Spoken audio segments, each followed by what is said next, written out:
Welcome back to Psalm 93, and we're going to start to see some psalms that are going to give us a lot of invitations to praise, and this is certainly kind of a reason to worship God right here. It's I've put the whole thing on the screen. It's just 5 verses, and we're not getting many short psalms now, so I thought we'd put the whole thing here. And really what I want you to see is kind of how the middle part of this psalm works. So it begins, the Lord reigns. He is robed in majesty. The Lord is robed. He has put on strength as his belt. Yes, the world is established. It shall never be moved. Your throne is established from of old. You are from everlasting.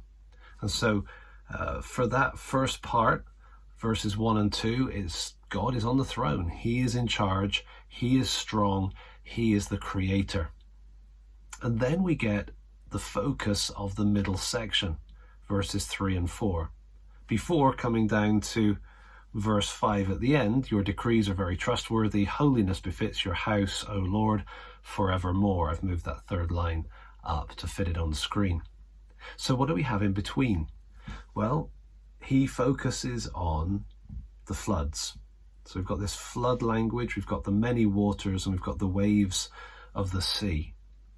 The floods have lifted up, O Lord. The floods have lifted up their voice. The floods lift up their roaring. Mightier than the thunders of many waters, mightier than the waves of the sea. The Lord on high is mighty. And so here's key word here, mightier, mightier, mighty. What's going on here is that the psalm writer has selected a specific threat, a specific concern.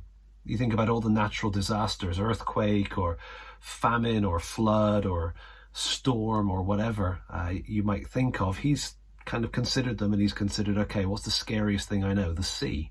The sea is terrifying.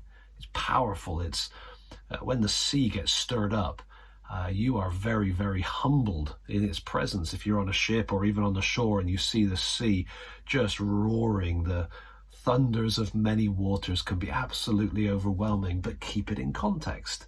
What's the context? The context of all of this is that God is still on the throne. God is the one who created it. Every threat that we ever face is within creation. God still sits over creation. So what can you do with a psalm like this, especially if you don't live near the sea or if you're not concerned about the sea? Well, you could kind of replace verses 3 and 4 with the subject of your choice. What would it be that you find most threatening? Would it be some sort of natural disaster? Would it be some kind of circumstance? Would it be something that people might do to you? Perhaps powerful people or people with sinister motives, people that can't be trusted. You see, actually it doesn't matter. Whatever the threat is that you can come up with, it fits within verses 3 and 4. That is, it fits within creation. And if it's people, if it's nature, if it's disease, if it's sin or evil, whatever it might be, you know that mightier than that, mightier than what you're thinking, the Lord on high is mighty. And so I'd encourage you to, excuse me, to look at Psalm 93 and to think, what would I put there? What troubles me the most?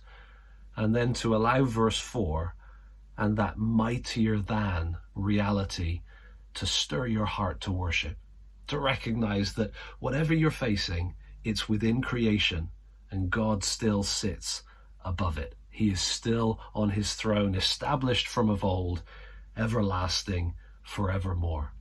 Psalm 93, just 5 verses, but really useful 5 verses that can stir you to worship and to trust in the darkest of times.